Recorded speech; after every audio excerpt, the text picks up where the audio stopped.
Et si je vous disais que ce ne sont pas les années qui vous volent vos forces, mais votre petit déjeuner préféré, ce que vous mangez chaque matin pourrait être la vraie raison pour laquelle vous perdez vos muscles, votre équilibre et bientôt votre liberté. Je suis le docteur Henri Morel. Pendant plus de 40 années, j'ai exercé la médecine générale dans un cabinet de quartier à Nantes et j'ai vu passer des milliers de patients, jeunes, âgés, en bonne santé ou en lutte silencieuse contre leur propre corps. Aujourd'hui, je suis à la retraite. Je ne prescris plus d'ordonnances. Je n'écoute plus les battements de cœur avec un stéthoscope. Mais ce que je m'apprête à vous dire est peut-être l'une des choses les plus importantes que j'ai apprises au cours de toute ma carrière. Ce que je veux vous révéler n'est pas enseigné dans les manuels. Ce n'est pas un virus ni une maladie rare. C'est quelque chose de plus banal, de plus dangereux, justement parce qu'on ne le voit pas venir. Un matin d'hiver, dans le silence de ma maison, j'ai vu ma femme, Jacqueline, trébucher au bas des escaliers. 3 marches seulement. Pas de glissade, pas de tapis mal placé. Et pourtant, son corps n'a pas su répondre. Elle est tombée comme un arbre trop vieux, trop sec, qu'un simple coup de vent peut faire céder. À l'hôpital, les examens n'ont révélé ni AVC, ni trouble neurologique. Le verdict, en apparence banal, a frappé comme un coup de massue. Fonte musculaire liée à l'âge, sarcopénie. Ce mot que j'avais prononcé des centaines de fois à mes patients m'apparaissait soudain différemment, plus cruel, plus réel. C'est ce jour-là que j'ai compris une vérité que la plupart des gens refusent de voir. Le vieillissement ne commence pas dans les rides, il commence dans les muscles. Et pire encore, il ne prévient pas.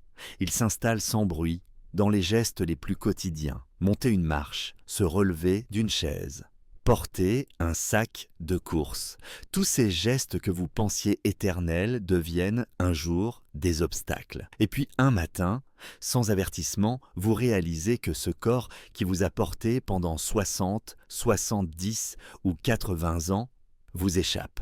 Le plus terrible, c'est que cette dégradation n'est pas inévitable. Elle n'est pas une fatalité du temps. Elle est le résultat de décisions invisibles que vous prenez chaque jour sans le savoir. Elle est dans votre pain du matin, dans votre jus d'orange pressé, dans cette tranche de jambon rapide que vous posez dans votre assiette, dans les épinards crus que vous croyez sains, et dans cette tasse de café, prise machinalement à jeun, croyant qu'elle vous donne de l'énergie alors qu'elle vous envole peu à peu. Oui, je vais vous parler de nourriture, mais pas comme un nutritionniste. Je vais vous parler d'habitudes, de petits choix quotidiens qui, au fil des années, forgent ou détruisent votre autonomie. Je vais vous parler des faux amis qui se cachent dans votre assiette et qui, sans que vous ne vous en rendiez compte, vident vos muscles, volent votre force, compromettent votre équilibre. Je vais vous parler des aliments que vous avez toujours cru sains, mais qui accélèrent votre affaiblissement, sabotent votre énergie et rendent votre corps vulnérable aux chutes, aux fractures, à la perte d'indépendance. Vous croyez que vous vieillissez normalement, mais ce n'est pas vrai. Vous vous éteignez lentement à cause d'une guerre silencieuse que vous n'avez jamais appris à reconnaître. Et c'est là que je veux intervenir, pas pour faire peur, pas pour moraliser, mais pour éclairer, pour qu'à votre tour vous puissiez reprendre la main sur ce qui vous appartient, votre force, votre équilibre, votre vitalité. Parce que oui, il est encore temps. Il est toujours temps, même à 70 ans, même à 80. J'ai vu des patients autrefois faibles remarcher sans canne, reprendre le vélo, s'occuper de leur jardin. J'ai vu des hommes épuisés renaître en quelques mois, simplement parce qu'ils avaient changé ce qu'ils mettaient dans leur assiette. Je vous invite donc à rester avec moi jusqu'à la fin de cette vidéo, car ce que vous allez découvrir pourrait bouleverser votre vision du vieillissement. Et surtout, vous redonnez l'espoir que vous méritez, un espoir solide, un espoir ancré dans le corps. Avant d'entrer dans le vif du sujet, je vous invite à vous abonner à cette chaîne. Cela ne vous coûte rien, mais cela nous permet de continuer à vous transmettre ce savoir précieux. Et qui sait, peut-être qu'en vous abonnant aujourd'hui, vous contribuerez à sauver bien plus que votre propre force. Maintenant, j'aimerais vous poser une question.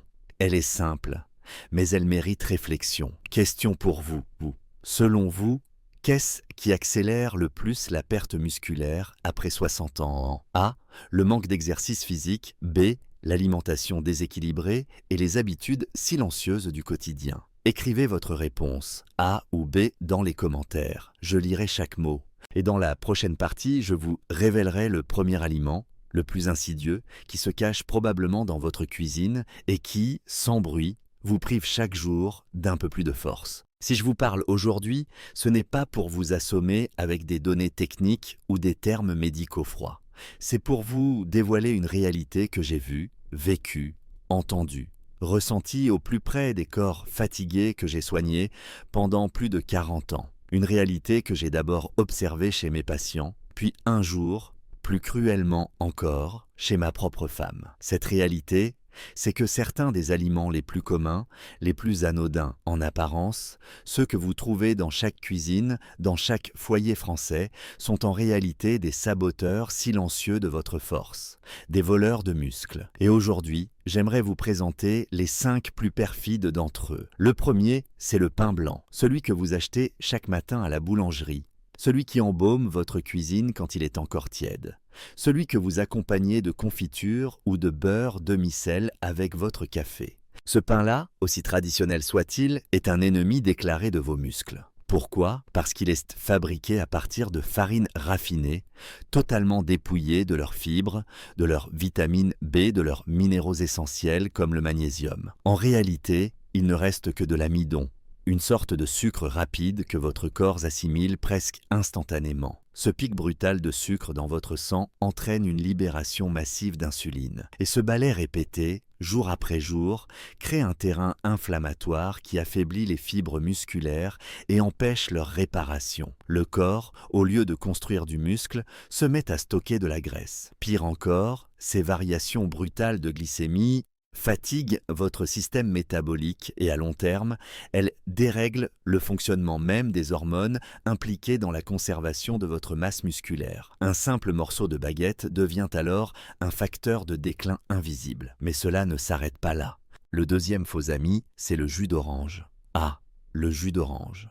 Symbole de vitalité, de santé, de fraîcheur, on l'offre à l'enfant fiévreux, aux seniors fatigués, aux sportifs après l'effort. Et pourtant, ce verre soi-disant bienfaisant est un piège sucré. Sans les fibres du fruit entier, le fructose qu'il contient arrive directement au foie. En excès, ce sucre liquide est alors transformé en graisse, ce qui non seulement favorise un foie gras silencieux, mais génère une inflammation chronique dans tout le corps. Résultat, vos muscles reçoivent moins bien les nutriments dont ils ont besoin. Leur capacité à se réparer diminue, leur résistance aussi. Et le pire, c'est que le fructose ne déclenche pas les signaux de satiété comme les autres sucres. Vous buvez un verre, puis 2. Vous croyez vous hydrater, mais en réalité, vous affamez vos muscles. Je ne vous dis pas de bannir les fruits. Au contraire, mangez-les entiers, croquez-les, sentez leur texture. Mais oubliez ces jus purs qui épuisent plus qu'ils ne nourrissent.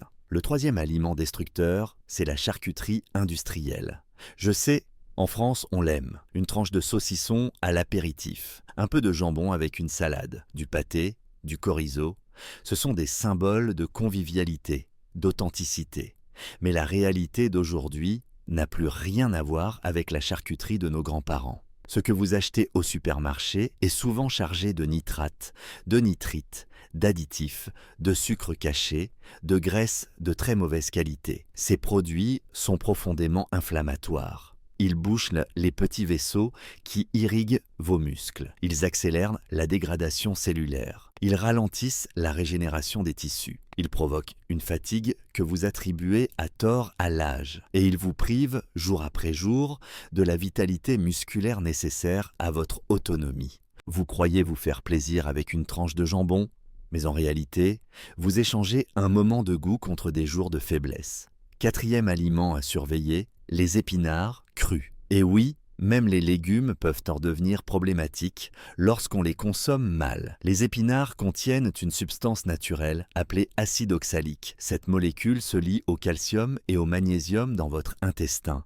empêchant leur absorption. Et ces deux minéraux, je vous le rappelle, sont essentiels à la contraction musculaire, à la récupération, à la prévention des crampes. Vous buvez chaque matin un smoothie vert en pensant faire du bien à votre corps. Mais si vous y mettez trop d'épinards crus, Vous privez vos muscles de ce dont ils ont besoin pour fonctionner. L'accumulation d'oxalate peut même entraîner des calculs rénaux, une douleur que je ne souhaite à personne.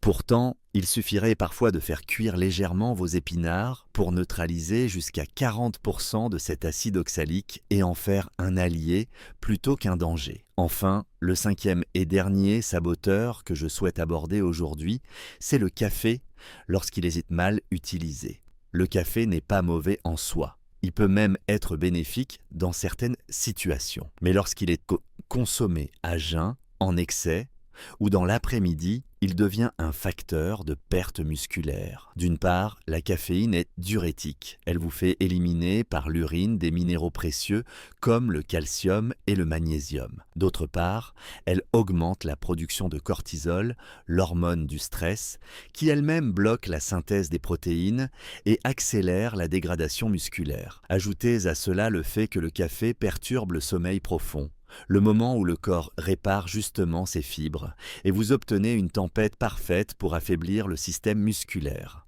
Et je parle ici en connaissance de cause, j'ai vu des patients boire 3, 4, 5 tasses par jour, croyant tenir bon, alors qu'ils minaient leur énergie de l'intérieur. Alors, vous voyez, ces 5 aliments, loin d'être des exceptions ou des erreurs rares, sont en réalité des éléments que l'on retrouve dans presque tous les foyers. Ils ne font pas mal. Ils ne crient pas, ils n'avertissent pas, mais ils rongent lentement, ce qui vous permet de rester debout, de marcher, de vivre libre. C'est pour cela que je vous demande une chose. Ne changez pas tout du jour au lendemain, mais commencez à regarder vos habitudes avec un œil neuf. Commencez à choisir pour protéger au lieu de consommer par automatisme.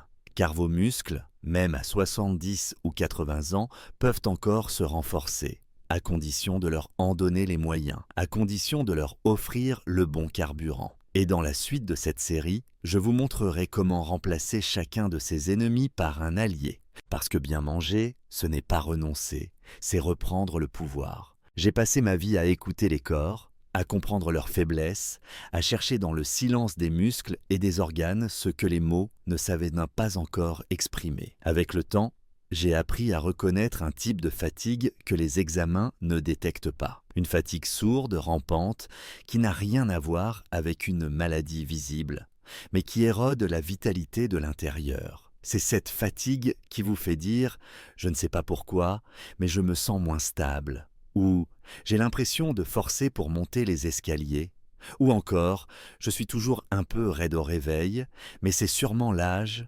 Pourtant, ce n'est pas l'âge. Pas uniquement. Ce sont vos muscles qui, lentement, s'amenuisent sans que vous ne vous en rendiez compte. Et la vraie question, c'est pourquoi. Dans les consultations, on me demandait souvent « Docteur, pourquoi je me sens de plus en plus faible alors que je mange correctement? Je fais mes courses, je marche, je fais attention. » Et je répondais toujours par une autre question. Que mettez-vous exactement dans votre assiette chaque jour? Et surtout, comment votre corps réagit-il à ce que vous lui donnez? Car c'est là que tout se joue, pas dans les grandes décisions, mais dans les détails. Ce que vous consommez, comment votre organisme le transforme, ce qu'il garde, ce qu'il élimine, ce que vous croyez lui apporter, et ce que, en réalité, vous lui retirez. Voyez-vous, l'un des processus les plus redoutables qui affecte la musculature après 60 ans, c'est l'inflammation chronique. Une inflammation qui ne brûle pas, qui ne rougit pas, qui ne fait pas mal, mais qui ronge. Elle est souvent le fruit d'un déséquilibre métabolique, trop de sucre, trop d'aliments transformés, trop de stimulants, trop de stress et trop peu de nutriments de qualité. Cette inflammation perturbe le fonctionnement des cellules musculaires, elle empêche leur régénération. Elle provoque un microtraumatisme invisible qui, au fil des années, devient une faiblesse globale. Mais ce n'est pas tout. Le fonctionnement hormonal, lui aussi, se détraque. L'insuline, hormone clé dans l'absorption du glucose, devient inefficace. On parle alors de résistance à l'insuline. C'est un phénomène que j'ai observé de plus en plus souvent chez les seniors, même ceux qui ne sont pas diabétiques. Leurs cellules ne répondent plus correctement à l'insuline. Résultat, le sucre reste dans le sang. Les muscles ne reçoivent pas l'énergie nécessaire à leur fonctionnement et la masse musculaire fond pendant que la graisse s'accumule. Et le paradoxe, c'est que cela ne provoque aucun symptôme spectaculaire au début. Vous pouvez continuer à faire vos promenades, à jardiner, à porter vos sacs. Mais peu à peu, la récupération devient plus lente. Les courbatures durent plus longtemps. Les gestes demandent plus d'efforts. Et un jour, ce n'est plus vous qui décidez de votre rythme. C'est votre corps. Ajoutez à cela la carence silencieuse en certains minéraux fondamentaux comme le magnésium ou le calcium. Ces éléments sont indispensables à la contraction musculaire, à la transmission nerveuse, à l'activation enzymatique. Et pourtant, ils sont massivement éliminés lorsque vous consommez des aliments trop transformés ou des boissons comme le café en excès. Vous croyez vous nourrir. En vérité, vous vous videz. Un autre point crucial que l'on oublie trop souvent, c'est la circulation sanguine. Le muscle, pour fonctionner, a besoin d'oxygène, de nutriments, d'hormones, et tout cela transite par les vaisseaux sanguins. Or, certains aliments comme les charcuteries ou les sucres raffinés contribuent à l'encrassement vasculaire. Les artères deviennent moins souples, les capillaires se contractent, et les muscles sont sous-alimentés, asphyxiés de l'intérieur. Vous ne le sentez pas, mais vos muscles, eux, le savent. Et puis il y a le sommeil. Ah, le sommeil, ce grand réparateur qu'on malmène tant. La majorité des patients âgés que j'ai accompagnés dormaient mal. Pas à cause de l'âge, mais à cause d'un déséquilibre profond dans leur rythme biologique. Ils buvaient du café trop tard, consommaient des sucres le soir, ou mangeaient trop lourd. Résultat, leur sommeil profond, celui qui libère les hormones de croissance nécessaires à la reconstruction musculaire, était fragmenté, trop court, inefficace. Et pendant ce temps-là, les muscles, eux, n'étaient pas réparés. Tout cela crée un cercle vicieux. Une alimentation déséquilibrée provoque une inflammation qui altère la fonction hormonale, qui empêche la régénération musculaire, qui réduit la force, qui limite l'activité physique, qui réduit encore la masse musculaire. Et plus on avance dans ce cycle, plus il est difficile de revenir en arrière. Mais ce que je veux vous transmettre ici, ce n'est pas un constat pessimiste. C'est une prise de conscience. Je veux que vous compreniez que ce ne sont pas les années qui vous volent votre force, mais les décisions silencieuses du quotidien. Ce sont les aliments que vous considérez comme inoffensifs, les habitudes que vous répétez sans réfléchir, les automatismes que personne ne vous a appris à remettre en question. Et c'est pour cela que je vous parle aujourd'hui. Parce qu'il n'est jamais trop tard pour briser ce cercle, pour changer la trajectoire, pour reprendre du terrain, de la force, de la confiance. Votre corps est une machine extraordinaire. Même à 70 ans, même à 80, il est capable de réparer, de régénérer, de reconstruire, à condition de lui offrir les bonnes conditions. Et ces conditions commencent par un regard lucide sur ce que vous consommez, sur les signaux que vous ressentez, sur ces petites alertes que vous avez peut-être ignorées. Un réveil plus raide, un pas plus lent, une main moins ferme. Ces signes ne sont pas anodins, ce sont des messages.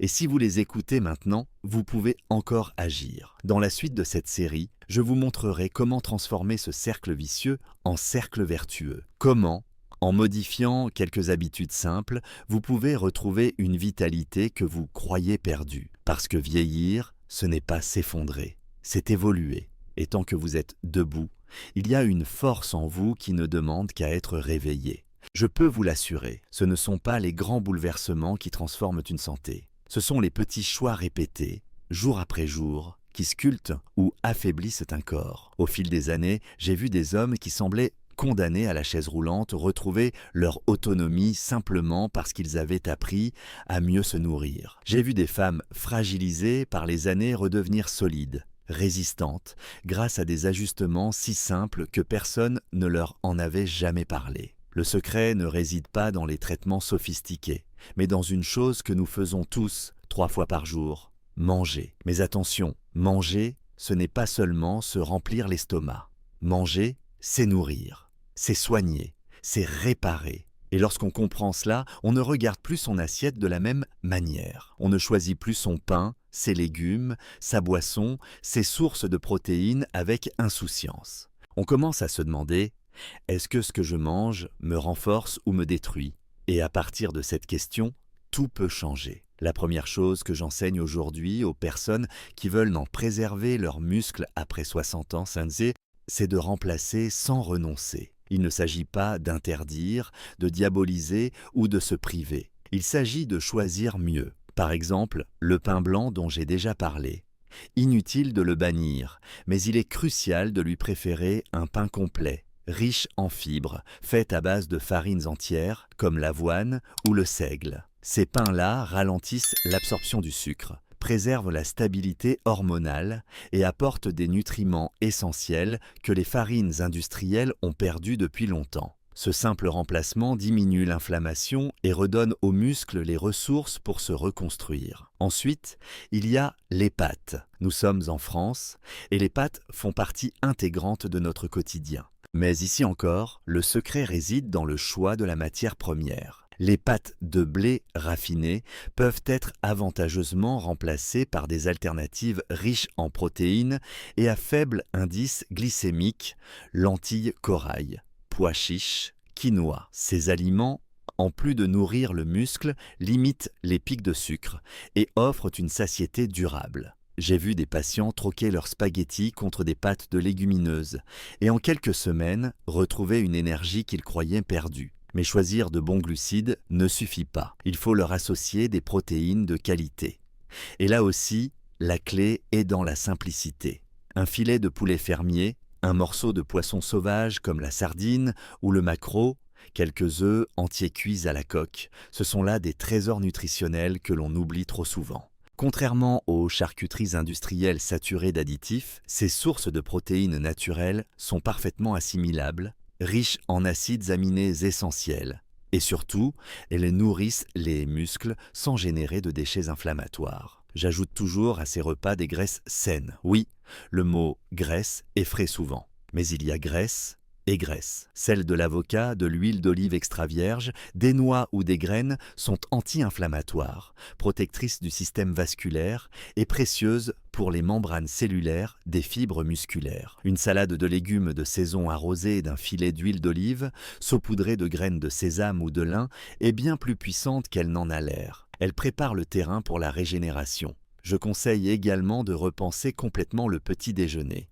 Trop de seniors commencent leur journée par du sucre rapide, confiture, jus de fruits, pain blanc. Cette habitude affaiblit l'organisme au moment même où il a besoin de stabilité et d'ancrage. À la place, j'encourage des petits déjeuners nourrissants, un œuf à la coque avec du pain complet, un peu de fromage de chèvre frais, une poignée de noix ou une purée d'amandes, une boisson chaude sans sucre, comme une infusion ou un thé vert. Ce type de repas calme les hormones du stress, nourrit les muscles, évite les fringales et prépare une journée stable, sans fatigue. Un autre point que j'ai découvert au fil des années, c'est l'importance de l'eau minérale naturelle et des infusions. Les jus de fruits, aussi naturels soient-ils, surchargent le foie et fatiguent le métabolisme musculaire. L'eau pure, éventuellement enrichie d'une tranche de citron, d'un peu de menthe ou de gingembre frais, hydrate sans agresser. Et les infusions de plantes, camomille,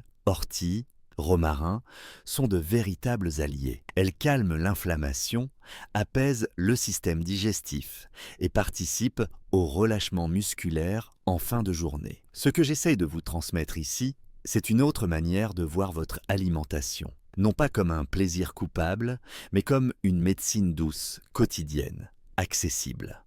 Il n'est pas nécessaire de dépenser une fortune, ni de suivre des régimes à la mode. Il suffit de revenir à l'essentiel, à ce que la nature nous offre dans sa forme la plus simple et la plus proche de son état originel. J'ai accompagné des hommes de 75 ans qui croyaient ne plus jamais pouvoir se relever sans appui et qui, en quelques mois de changement alimentaire conscient, ont retrouvé leur équilibre, leur posture, leur force, parce qu'ils ont remplacé, parce qu'ils ont observé, parce qu'ils ont repris le pouvoir sur leur assiette. Je le répète souvent à mes patients, vous ne pouvez pas arrêter le temps, mais vous pouvez choisir comment vous l'habitez. Et chaque repas est une opportunité. Une opportunité de vous rapprocher de votre vitalité ou de vous en éloigner. Alors prenez le temps, chaque matin, de regarder ce que vous vous apprêtez à manger. Demandez-vous, est-ce que cela me nourrit ou est-ce que cela me fatigue? Et petit à petit, en remplaçant, en ajustant, en écoutant votre corps, vous verrez que même à 70 ou 80 ans, il reste une réserve de force à réveiller. Et cette force, elle commence ici, dans la simplicité d'un choix. dans la dignité d'un repas juste, dans la volonté silencieuse de rester debout.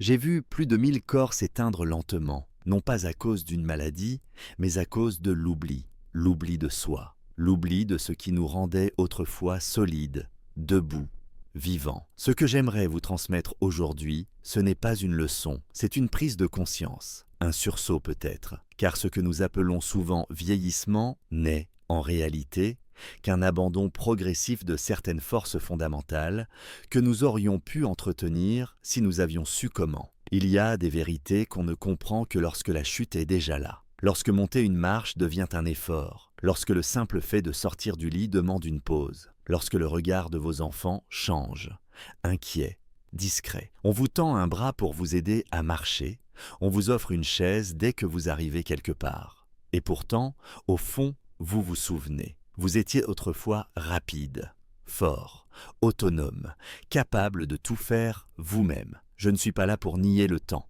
Le corps change. Le tissu musculaire perd naturellement de sa densité. Le métabolisme ralentit. Mais ce que j'ai découvert, après tant d'années de médecine, c'est que ce déclin n'est pas une fatalité. Il est souvent accéléré, voire provoqué, par l'ignorance, par les habitudes mal adaptées, par la répétition inconsciente de gestes alimentaires, posturaux ou mentaux qui nous privent, jour après jour, de notre puissance naturelle. Récapitulons un instant, en toute lucidité. Ce ne sont pas les grandes catastrophes qui volent votre force. Ce sont 5 éléments que vous croisez tous les jours. Du pain blanc qui nourrit l'inflammation, des jus de fruits qui abîment votre foie, des charcuteries industrielles qui obstruent en vos artères, des épinards crus qui bloquent vos minéraux et du café mal dosé qui vous prive de sommeil réparateur. Ces choix accumulés deviennent un poids, un poison doux, lent, invisible, et leur danger vient précisément de leur banalité. Mais il y a une vérité que peu osent dire. Tout cela peut s'inverser. Oui, je vous le dis avec la voix d'un homme qui a écouté des milliers de battements de cœur, qui a vu des centaines de corps se redresser après une chute, qui a tendu l'oreille au silence que la médecine moderne n'entend plus. Je vous le dis avec la certitude de quelqu'un qui n'a jamais cessé de croire en la capacité du corps à se réparer, même tard. Même après 60, 70 ou 80 ans, car le muscle n'est pas seulement une question de masse, c'est un message. Il vous dit comment vous vivez, il reflète ce que vous mangez, ce que vous bougez, ce que vous ressentez. Il est le dernier lien entre votre volonté et le monde extérieur. Lorsque vos muscles faiblissent, c'est une partie de votre liberté qui s'efface, mais lorsqu'ils se réveillent, tout redevient possible. Marcher sans aide, se relever sans douleur, monter un escalier sans appréhension, reprendre confiance, reprendre votre place. C'est pour cela que je ne vous parle pas uniquement d'alimentation ou d'exercice, je vous parle de dignité, de ce que signifie vieillir debout, vieillir en restant acteur de sa vie, vieillir sans se résigner à devenir un fardeau. Et pour cela, il faut parfois désapprendre, oublier les dogmes, les slogans de l'industrie agroalimentaire, les habitudes transmises sans réflexion. Et réapprendre à se nourrir, à se reposer, à se mouvoir, non pas comme avant, mais mieux, avec conscience, avec douceur, avec respect pour ce corps qui vous a tant donné. Je me souviens d'un de mes patients, Marcel, 68 ans, ancien mécanicien. Lors de sa première visite, il avait les épaules voûtées, le souffle court, des douleurs aux genoux et une peur immense de tomber. Il m'a dit « Docteur, je sens que je disparais, doucement. » On a parlé longuement. Je lui ai expliqué les choses que je viens de vous dire. Il a changé son pain, remplacé le jus par de l'ossao citronné, appris à cuire ses légumes différemment, limité le café, ajouté une poignée de noix le matin. 3 mois plus tard, il m'a dit en souriant « Je n'ai pas rajeuni, docteur, mais je tiens mieux sur mes jambes et je dors comme un gamin. » Ce jour-là, je n'ai rien prescrit. J'ai juste écouté et il a réappris à se respecter. C'est possible pour vous aussi. Ce n'est pas une affaire d'âge, mais de choix. Chaque repas est une occasion. Chaque matin est un nouveau départ. Il ne s'agit pas d'être parfait. Il s'agit de commencer. Et vous n'êtes pas seul. Si vous avez écouté jusque-là, c'est que quelque chose en vous refuse de s'éteindre doucement. Cette petite flamme intérieure qui dit « Je veux encore vivre fort ». Écoutez-la, c'est elle qui vous guidera, c'est elle qui vous rappellera que la force ne vient pas des muscles seuls, mais de l'intention de les faire vivre. Alors, je vous le demande simplement, combien de ces aliments font aujourd'hui partie de votre quotidien? Lequel vous semble le plus difficile à abandonner? Lequel serez-vous prêt à remplacer dès demain matin? Réfléchissez-y, car ce que vous choisirez dans les prochaines 24 heures pourrait faire la différence dans les 10 prochaines années. Vous avez encore en vous une vitalité qui ne demande qu'à être réveillée. Et moi, en tant que médecin retraité, si j'ai encore une chose à vous offrir, c'est cette certitude-là. Rien n'est figé, rien n'est perdu. Il suffit parfois d'un pas, d'un oui, d'un geste simple, pour que la force revienne, pour que la vie redevienne plus vaste, plus stable, plus libre. Et vous êtes capable de cela, croyez-le. Commencez aujourd'hui, pas pour devenir parfait, mais pour rester debout, digne, fort, jusqu'au bout. À l'âge où beaucoup choisissent de se taire, moi, j'ai décidé de parler, non pas pour donner des leçons, mais pour transmettre ce que j'ai vu, ce que j'ai compris, ce que j'ai appris au contact de milliers de corps, de milliers d'âmes fatiguées, inquiètes, parfois résignées. J'ai vu la force revenir chez ceux qui l'avaient en perdu. J'ai vu la lumière revenir dans les yeux d'hommes et de femmes qui croyaient que tout était déjà derrière eux. Et j'ai compris une chose essentielle, il n'est jamais trop tard pour reprendre soin de soi. Tout au long de ces dernières années, j'ai découvert que les véritables ennemis du corps ne sont pas seulement les maladies, mais l'ignorance, l'indifférence et la routine. Le sucre déguisé en douceur, le sel camouflé sous le goût, le café bu à jeun comme un rituel mal compris. Tous ces gestes anodins sont devenus des pièges. Et c'est justement parce qu'ils sont banals qu'ils sont dangereux. Parce qu'ils ne font pas mal tout de suite. On ne s'en méfie pas. Et puis un matin, on tombe. Ou on ne se relève plus aussi facilement. Et l'on dit « c'est l'âge ». Non, ce n'est pas l'âge. C'est le cumul des oublis, des excès, des gestes faits sans conscience. Mais ce que je veux vous dire aujourd'hui, c'est que la vie vous appartient encore. Votre force n'est pas perdue, elle dort. Elle attend qu'on la réveille. Elle attend des gestes simples. Un pain complet à la place du pain blanc, une orange entière plutôt qu'un jus trop sucré. Un morceau de poisson à la place d'une charcuterie industrielle.